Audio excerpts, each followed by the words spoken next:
We're going to be doing a deep dive today into understanding trauma.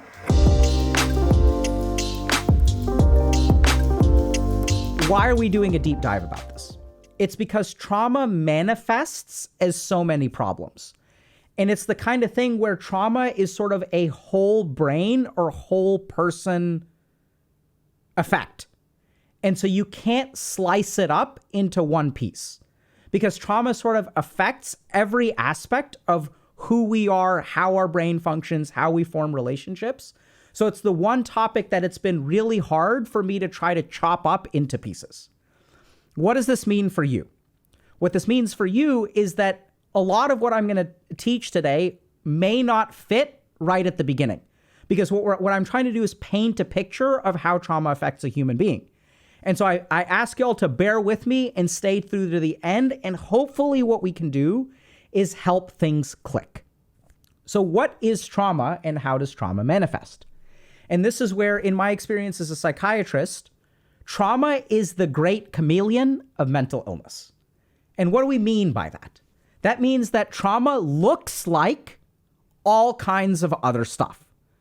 So what I've sort of found working with people over and over and over again is that they come in with a particular problem, like a lack of motivation, or even things like I keep on making the same mistake over and over again. Or I have chronic depression. I've been depressed my whole life. And it turns out, even things like addictions, all of these are trauma masquerading as something else. And so this may sound kind of surprising, but let's actually look at some of the manifestations of trauma, okay? So let's start with this. So trauma is the great chameleon. And what that means is that trauma looks like other things. So here's a list of things that trauma masquerades as. Chronic depression. So what does this mean? This means that there are some people out there who say, I've been depressed my whole life. So in psychiatry, we understand that mood disorders like major depressive disorder and bipolar disorder are episodic. So they come and go. But there are some people out there who have been depressed their whole life. Okay? It turns out this is more likely to be due to something like trauma. There's also other interesting evidence to support this. For example, there was recently a meta-analysis that came out that challenged or made a very strong argument that depression is not caused by a serotonin imbalance in the brain. And if you ask them, okay, if it's not caused by a serotonin imbalance in the brain, what is it caused by? And they basically said trauma, okay? So if you've been depressed your whole life or for extended periods of time, could be trauma related. Second thing, impulsivity or a lack of unifying direction. And how are these two things related? Well, I live my life kind of in an impulsive way. So I don't have any sort of direction. I just kind of do what I feel like in the moment. Sound familiar? Okay. Next up. Vulnerability to repeated mistakes. What does that mean? This means you make the same damn mistakes over and over and over again. Sound familiar? Turns out there's data that that's related to trauma. The inability to take risks. Afford to take risks. Turns out related to trauma. Number 5, being a people pleaser. I am a people pleaser. I don't know how to stop. Turns out could be related to trauma. This is another one. Okay? Really important one. Something called the paralysis of initiation. What does this mean? This means that sometimes we can't bring ourselves to start stuff. We essentially live life in a reactive manner. If something happens to me, then I can respond to it. If I have some sort of external stimulus, I can act. But I can't initiate things on my own. Turns out it's related to trauma. Number 7, can't moderate relationships. What do you mean by can't moderate relationships? Or maybe can't engage in moderate relationships. So the relationships that I engage in are super extreme. So it's like either it's like we're BFFs, or we're enemies, or I'm a doormat and this person like treats me however they want to. I always call them, they don't call me, right? It's like there isn't balance in relationships, okay? Next thing, really, really, really common is somatic problems. And what does this mean? That means problems with your body. And then you may say, but Dr. K, if you have problems with your body, isn't that a medical illness? Sort of. So if there is a diagnosable medical illness, then it is a diagnosable medical illness. If you do something like a biopsy and you have inflammatory bowel disease, and we understand that there's a pathophysiology to your physical problems, right? You have an illness, then it's an illness. But what we see in people with trauma is that they have all kinds of physical problems, which if you go to a medical doctor, they're going to tell you to see a psychiatrist. These are things like IBS, chronic fatigue syndrome, fibromyalgia, POTS, postural orthostatic hypotensive syndrome. There's all kinds of weird. So if there's something weird going on with your body that a doctor's like, I don't know what's wrong with you, chances are it's related to trauma. So if y'all are looking at this and you're saying, but Dr. K, this sounds like really common stuff, but I thought trauma was like pretty rare. Like, and maybe you're listening to this and you're kind of thinking like, wait a second, like I wasn't abused or anything like that, or maybe unfortunately you were. But this sounds like really common stuff that everyone deals with. And you are correct. This is really common stuff that everyone deals with, and it turns out that it's related to trauma. So let's do a quick analysis of some statistics, okay? So remember when I said that major depressive disorder may not be caused by serotonin imbalance, but could be related to things called adverse childhood experiences, or ACEs. The percentage of the population that has had adverse childhood experiences could be up to 60%. Now, what we've sort of discovered about trauma is that there are things called post-traumatic stress disorder, which requires you to have like 5 out of 9 of these very discrete things, like hypervigilance and like re-experiencing and nightmares and stuff like that. But it turns out that the mechanisms of trauma, like all of us basically have some kind of traumatic experience in life, right? Because our parents aren't perfect, schools aren't perfect, kids aren't perfect. And as we have these kinds of traumatic experiences, we don't have to have 5 out of 9. It can manifest as like 1 out of 9. So even if you're not diagnosed with a trauma-related illness because your function is not impaired, you can have this common crap and you can have like 2 of them. And it turns out that we understand the mechanism of this stuff relates to trauma. Trauma is sort of a unique illness, and the reason it's so common is because trauma is not a pathology of the brain or the mind. It is a normal adaptation to a traumatic circumstance or experience. So this is something that we have to understand. When we look at mental illness, we assume that mental illness is something in the mind that is not working the way that it's supposed to. It's a pathology.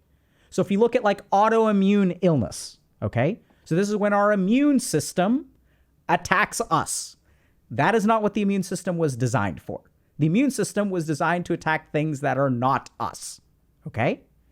So this is what we call a pathology. It's a part of my body that is malfunctioning. When we look at something like, let's say, bipolar disorder, we're not, and if we look at a manic episode in bipolar disorder or psychosis, right? So in a manic episode, we don't sleep and we hallucinate. So the brain is not supposed to not sleep. It's a normal thing to sleep every day. It is also a normal thing for the things you see to actually be there, right? Like our eyes are supposed to perceive things that are there, not things that are made up. Bipolar disorder is a pathology. It is a malfunction of the brain. But trauma is different. Trauma is not a malfunction. It is an adaptation to a circumstance. Okay? So this is part of the other reason why it's so common and why it can masquerade as so many different things. Because really what trauma is our brain's attempt, or our whole body's being's attempt to deal with crappy circumstances. It's a survival mechanism, right? It's an adaptation. This is something that really needs to be understood. So if you have some kind of trauma and you're kind of screwed up as a result, you're not actually screwed up. And this is why I think there's a lot of hope for people with trauma. Even though their problems seem really, really insurmountable, it's actually very surmountable because there's not actually anything busted with you. It's just your body or brain's attempt to adapt to a bad circumstance.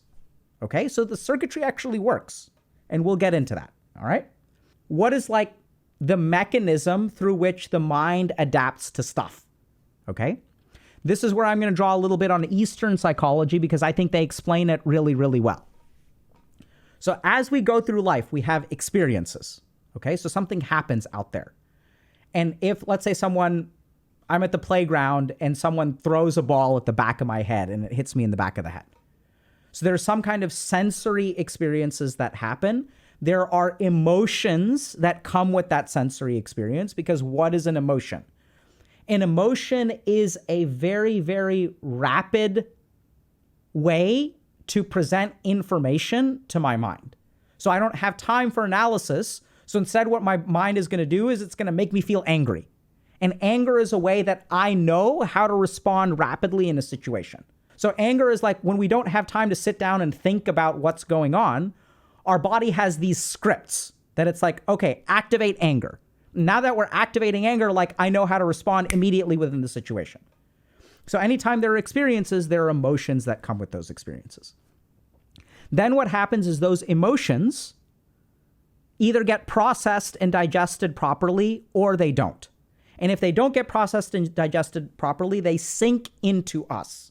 Then what happens if we face that circumstance again, like we see the kid who threw the ball, then those emotions arise back up. Okay? So they come back up. And now all that has to happen is I have to see the kid and I feel pissed off, even though nothing has happened.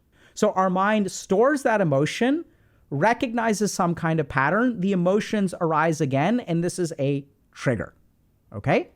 Now, as we go into the science of trauma, what we kind of discover is that there are 5 major domains that trauma affects within a person. Okay? The first thing it affects is our affect, which means our emotions. So it changes the way that we relate to our emotions. And specifically, it does a lot of stuff with anger and also self-destructive behavior. You may wonder, wait, what does that have to do with emotions? So if you think about like a lot of the self-destructive behaviors we engage in, everything from cutting or self-harm to even things like addictive or shooting ourselves in the foot or procrastination, all has to do with affect dysregulation. Trauma dysregulates the way that we manage our emotions. Second thing that affects is our sense, our consciousness and attention. So what do I mean by consciousness? So our ability to focus, our ability to go to sleep or be mentally checked in, right? So we'll start to check out mentally. Third domain that it affects is self-perception or identity. As we go through traumatic experiences, and we'll go into all this detail, okay? It changes the way that we view ourselves. Fourth thing it affects is relationships. The reason it affects relationships is because trauma is almost always inflicted by another human being. And so when other human beings inflict trauma on us, it changes the way that we view relationships. Okay? And so we carry certain important learnings. Oh, like watering whole crocodile. We start to be scared of any body of water. Okay? The fifth thing that it affects is our somatic self. So what we sort of know is that there's tons of research that starts with even Freud, who noticed that people who have traumatic upbringings have changes to their body and they have lots of somatic complaints. Okay? So these are the 5 domains that trauma affects. So what does it take for something to be traumatic? The most important element is coercive control, an environment of coercive control. Now, this is what's kind of confusing for people because people think, okay, hold on a second. So isn't sexual assault traumatic? And the answer is It can be.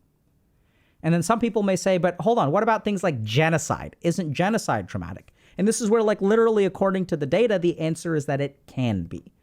So if you look at a population that is affected by like a genocidal war, right, and hopefully some of them escape, which is why they're still alive, what we discover is not everyone develops PTSD. Not everyone who's in a prisoner of war camp experiences PTSD. Not everyone who is sexually assaulted experiences PTSD. So what trauma researchers have sort of figured out is that a key aspect is coercive control. And what does that mean? That means that you grow up in an environment where someone is coercing you and controlling you. So what people sort of figure out is, and this is what's really interesting, you can look at trauma research, and what you actually figure out is when researchers look at like guards from concentration camps and abusive parents, what they figure out is everyone uses the same techniques. And so human beings intrinsically know how to control other human beings. It doesn't have to be taught. It's discovered. So here's kind of what happens in the mind of an abuser. What they want to try to do is destroy your autonomy. And so the way that they destroy your autonomy is by imposing certain kinds of limits. But this is what's really important. So it makes some sort of petty or arbitrary rule. The rule doesn't have like much function, right? It doesn't really matter if I put my jacket away or put my shoes away. But the abuser is like, you do it in this order because I told you so. And so what they're doing in that moment is destroying your autonomy. This is key part of traumatic people, abusers, is that what they want to do is if they treat you unfairly all the time, then you're going to mentally check out because there's like this person is unreasonable. They're like the weather. There is nothing I can do to control them. But the moment the person starts doing nice stuff to you, now suddenly you know, okay, I can get the nasty parent or I can get the good parent. And so the way that they chip away at your autonomy is by actually creating an environment where the person who is traumatized feels like they are in control by like not pissing this other person off. So they know that this person is capable of kindness. And so if I behave properly, then this person will be nice to me. It engenders a dependence on the abuser for all things good and all things bad, right? Because that's the only way it's going to happen.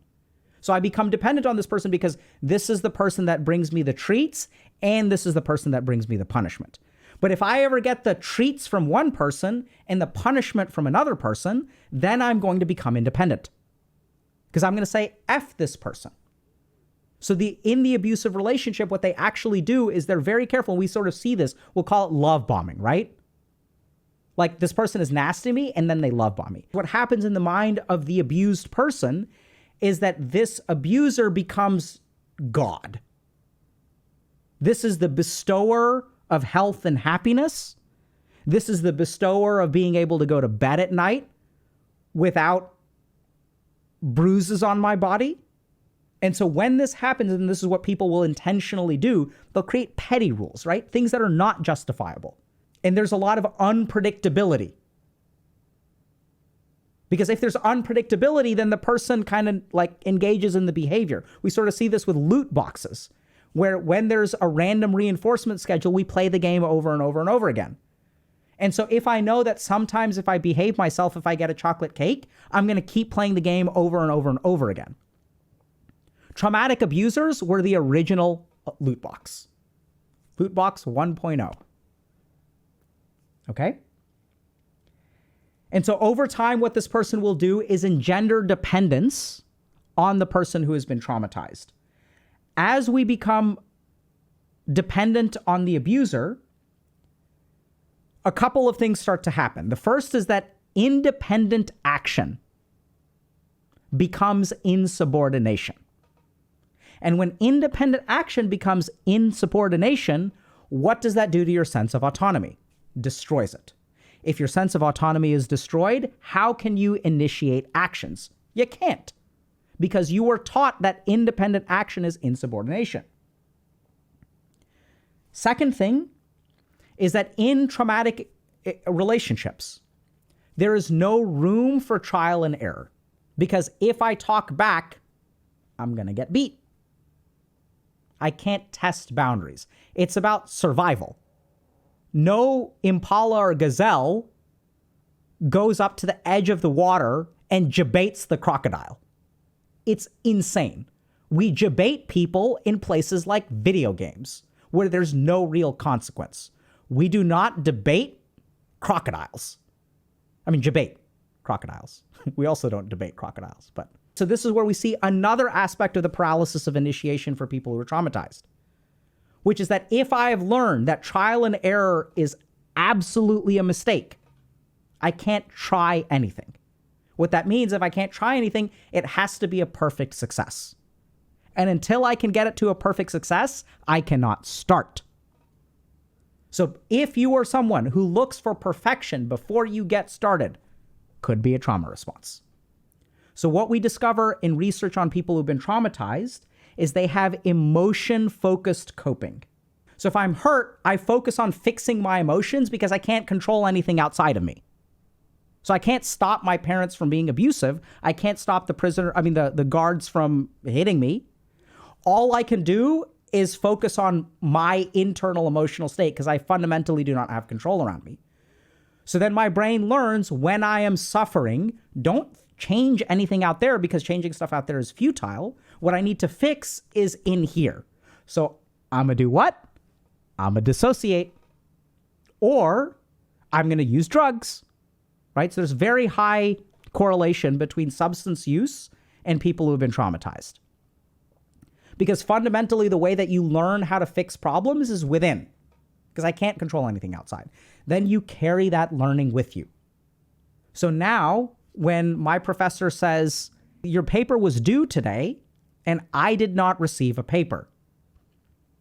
So I have to dock you 10 points, but give it to me by the end of the weekend, and you could still get a B. This is a problem. And how do we deal with problems? We deal with them using emotionally focused coping. So how do I fix this problem? I get smashed. Because this hurts. And what do I do when things hurt on the inside? Can I fix things on the outside? No. I cannot fix them on the outside, so I have to fix it on the inside. So when I have problems are fixed by fixing emotions. And in order to fix our emotions, we're going to do stuff like get addicted to substances. And now we begin to see like why this sort of becomes an addiction, because instead of fixing the problem itself, all I know how to do is use substances to fix the emotions because that's the strategy that worked. And if I'm fixing the emotions and that's the strategy that worked, and I'm getting drunk, let's say, or smashed, then Monday rolls around, my paper is even later, and now I get a C. And now I get a C, what am I going to do? I'm going to drink more. And so it becomes a cycle of increasing problems, followed by worsening emotions, followed by increased problematic behaviors. So this is what's bizarre, is there's so many different things going on. There's relationships, there's identity, there's even the inability to concentrate, there is emotional suppression, there is inability to think about the future, there's living life reactively, there is focus on emotional coping instead of actually fixing your problems. All of this is related to trauma. And it manifests as so many different things. So many different things, right? Our big list of chronic depression. I can't stop watching porn. I'm living my life like an NPC. If someone comes up to me and initiates, I can do stuff. But I can't have direction. What do you want? I want an amalgamation of what other people want. No, what do you want? I don't know what I want. Why don't you know what I want? I don't know who I am. Why don't you know who you are? Well, because my brain, when I was growing up, adaptively fractured different parts, created problems like hemispheric lateralization, and we're not even touching on things like cortisol and all this kind of crap. And since I dissociate from my emotions and I have no upward momentum in life, all of this negative energy and anger is going to start manifesting in weird ways in my body. Now, asking the important questions. Can you change? Answer is absolutely. Remember that our brain is fragmented, but it isn't broken. So I've had a ton of very positive experiences as a psychiatrist in helping people with trauma. People think that things like borderline personality disorder or narcissism are permanent because this is the way I was wired, right? Thankfully, not correct. You can put all these pieces together. You can absolutely wind up here, like this again. Absolutely. And the data even supports this. 91% of people who have borderline personality disorder will be in remission at the 10-year mark. The natural history of the human body and mind is to heal. That is the natural history of the human body and mind. That's what's super cool about it. Don't give up hope. Because remember, you're not actually broken. Nothing is, it's pathology, but it's not a malfunction of some fundamental circuit, right? It's not like you've got like a lysosomal storage disease where there's some like neurotransmitter or some receptor that's just coded incorrectly and you're like SOL. Not like that at all. We just have to put the pieces back together. How do we do that? Number one, safety and stabilization is like high cortisol, high stress, high emotion leads to dissociation, leads to fragmented identity, right? So the first thing you've got to do is be safe. Very hard to heal trauma if you are actively getting traumatized. A simple way to put it is you can't learn how to swim if you're drowning. The right way to learn how to swim is get out of the water, catch your breath, and then go in slowly. So this is where I hate to say this. And I wish that we lived in a world where you could just listen to this lecture, wake up tomorrow, and by force of will, fix yourself. But it starts by fixing your environment. Now, what does fixing your environment look like? Thankfully, so I would say strive for independence or limitations around the toxic people. So this is where you don't have to fix everything. Watch out for your mind. That's like what it does with that, right? So look at the reactions of your mind. Sometimes it's as simple as seeing a therapist for 1 hour a week. That can be enough of a platform for you to rest on and start to branch out in the rest of your life. But safety and stabilization is the most important thing. The second thing is we need to deal with anxiety and emotional coping. The foundation of a lot of this stuff is the disintegration of our emotions. That doesn't mean the absence of emotions. That means literally the disintegration. So this is why things like DBT or dialectical behavioral therapy are so effective. We also have things like EMDR, works somewhat differently. These are two evidence-based treatments. But we also know that things like meditation, exercise, etc., can all work for this kind of stuff.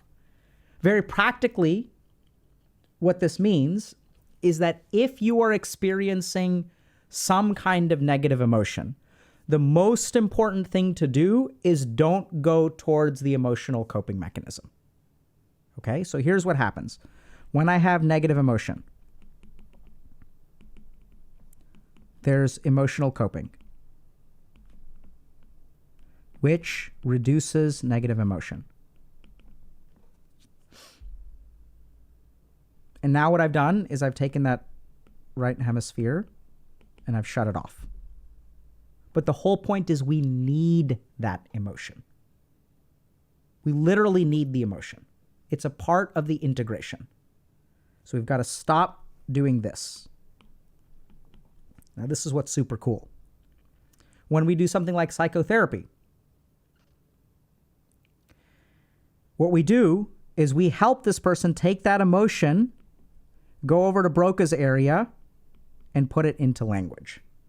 Now, if I'm about to say something that I do not expect many of y'all to believe, but it is true. Language can substitute for action. Biggest misunderstanding in society today is that if you have a problem, you have to fix the problem. Literally, Freud came up with this concept and it has been tested. Language can substitute for action. 100%. We see it time and time again in our coaching program. We see it in psychotherapy. A lot of people don't sign up for this stuff because they're like, I don't understand how talking about it makes any difference. The problem still exists. And literally what I hope I have done at this point is when you articulate, there is integration. When there is integration, there is flow state. And when there is flow state, there is improvement. Because here's the problem. So here's the other thing to remember. The frontal lobes are here too. These are the parts of your brain that plan and execute tasks. But as long as this corpus callosum is severed, that emotion you cannot use to fuel you. So literally, this is what we've seen. There are people who have been traumatized and they will go to psychotherapy. We will teach them how to integrate their emotions and they turn their life around. You know how to find a job. You know how to build a resume. You know how to Google that crap. You know how to ask GPT to do it for you. The problem is not in not knowing how to do it. The problem is that your brain doesn't do what it's supposed to do. Why does your brain not do what it's supposed to do? Because it's split into a million pieces. It's not a brain. It is 1,000 different fragments that are all dissociated from each other and can't actually do anything. Language is a substitute for action. Crazy, but true.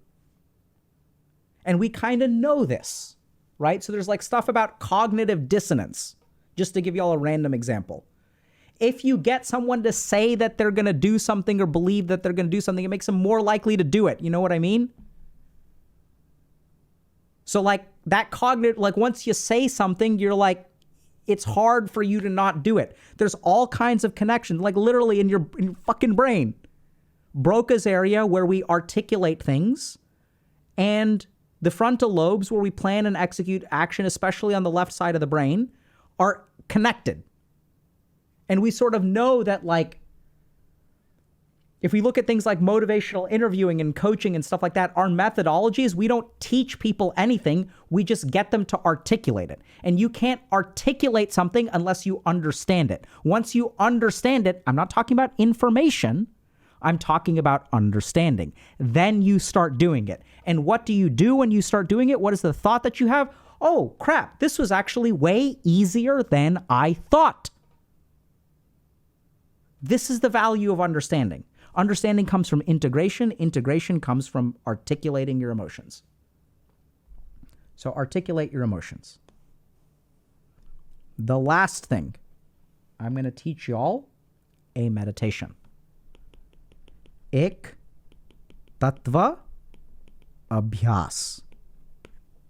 Ek Tattva Abhyas, literally take 10 minutes a day, 15 minutes a day, and just do one thing. I'm not even saying make it productive. If it's hard to do productive things, you don't have to do productive things. Put this away when you eat. When you're taking a poop, poop completely. Grab a cup of tea and drink it completely. When we do Ek Tattva Abhyas, put your full attention into the one thing. It can even be a breath. For one moment, do it with me now. Close your eyes. Feel the breath.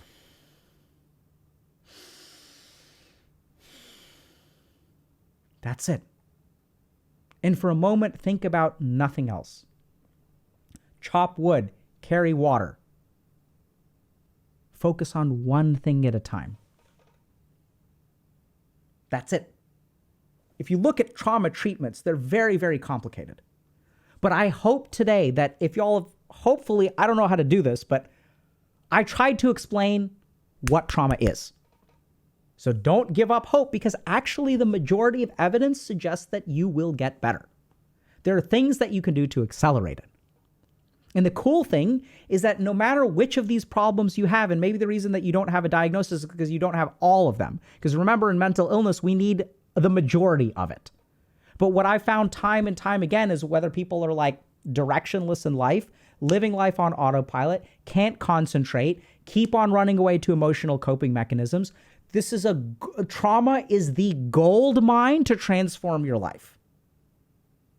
Because it is the fundamental way that our brain works and the way that we interact with the world, the way we find direction, the way we execute tasks, the way we form relationships.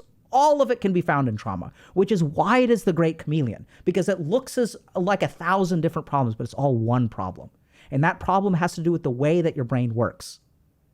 And if you can conquer this one thing, and honestly, it's not that hard. You can start, it's really hard, but it's very doable. And start with simple things like don't run away from your emotions. Articulate your emotions. The real tragedy of this stuff is that the reason we suffer, the Buddha says that the reason we suffer is avidya, ignorance, which really confuses a lot of people. But this is why. If you play a game and you don't understand the rules, it's going to be painful. But once you understand the rules, okay, item timings, rotations, the flow of the map, you can play the game well. And if there's one thing you want to learn about how to play the game of life well, understand trauma.